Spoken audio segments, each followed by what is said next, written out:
How's your day going up? Okay naman. Nakapag-meeting lang ako kanina. Ikaw ba? Okay lang din naman daw. Actually, naisipan kong magluto sa bahay ng bawang recipe. Okay. Gusto mo bang sumama?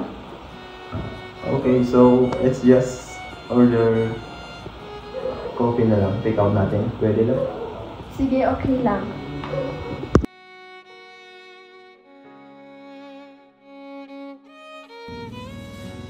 Waiter! Yes sir? Isang one macchiato at isang one espresso. Samahan mo na lang din ng small size of strawberry cake, okay? Okay sir.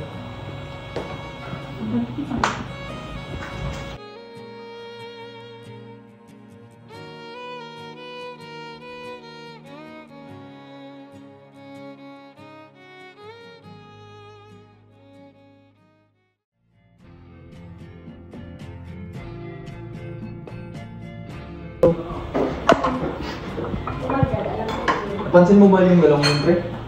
Napakasweet nila, pre. Sana ganun din tayo. Pero di na. Aray, pre.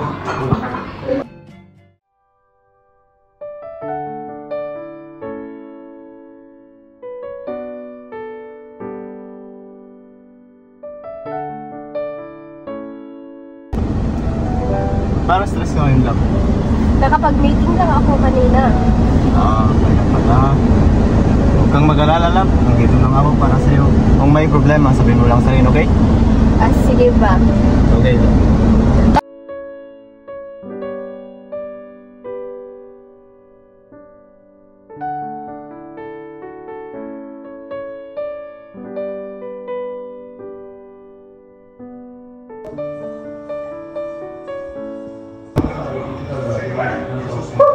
Wait mo na lang. Miss mo na ako. Sige, magluluto na rin ako.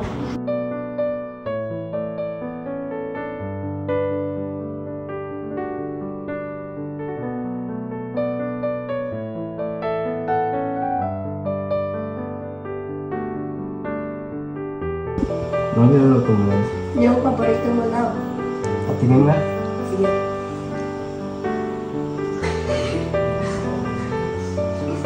Grabe, ang sarap! Parang ikaw. Bulahan ka talaga.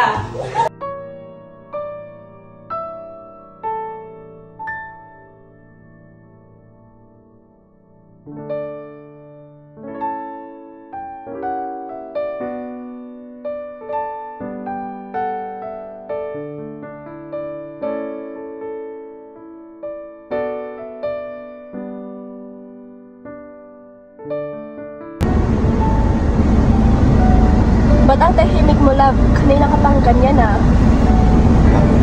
Wala lang. Wala yun. Anong wala? Tungkol ba dun sa kanina? Pwede naman. Sige. Pag-usapan natin yan, love. Nagsiselos ka ba kay Jack, love? Si Jack lang? Wala. Ba't naman nagsiselos ka kay Jack? Kaibigan ko lang yun. Sorry naman lang, pero hindi ko lang kasi may iwasan na mag-overthink. May tiwala ako sa'yo lang. Sorry, love. Okay lang lang, huwag mo nang isipin yun.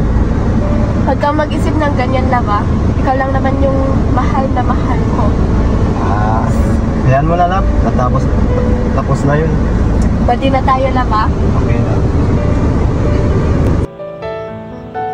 Dabo, tignan mo. May bagong pasyalan sa sentro. Gusto mo punta tayo, boss? Sige. Welcome, Mom and Sir. Please come into our garden house. Please go here, Mom and Sir.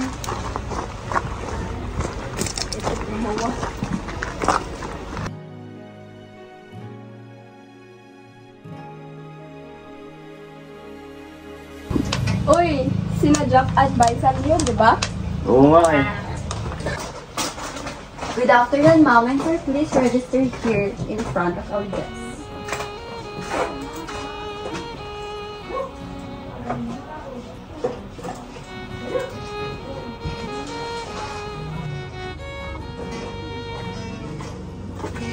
Uy, Sophie, nandito rin pala kayo? Ay, kayo rin. Anong ginagawa niyo rito? Wala, nagpapahangin lang. Hindi ba kayo magpapamerienda? Sige ba? Tara, libre ko. Sige, sige. Tara na.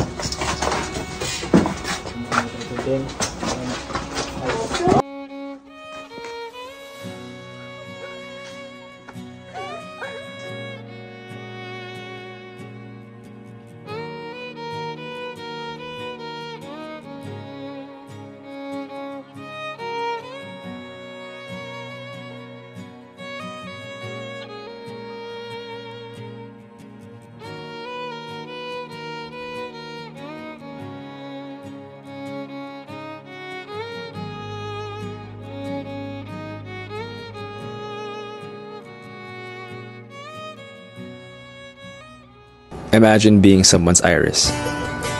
Imagine someone choosing you every day. Someone who considers you every day. Someone who sees your flaws and insecurities and calls them beautiful because they're yours. Imagine being with someone who doesn't feel like fireworks, but feels like a warm embrace. Gentle, steady, safe. Imagine that kind of love.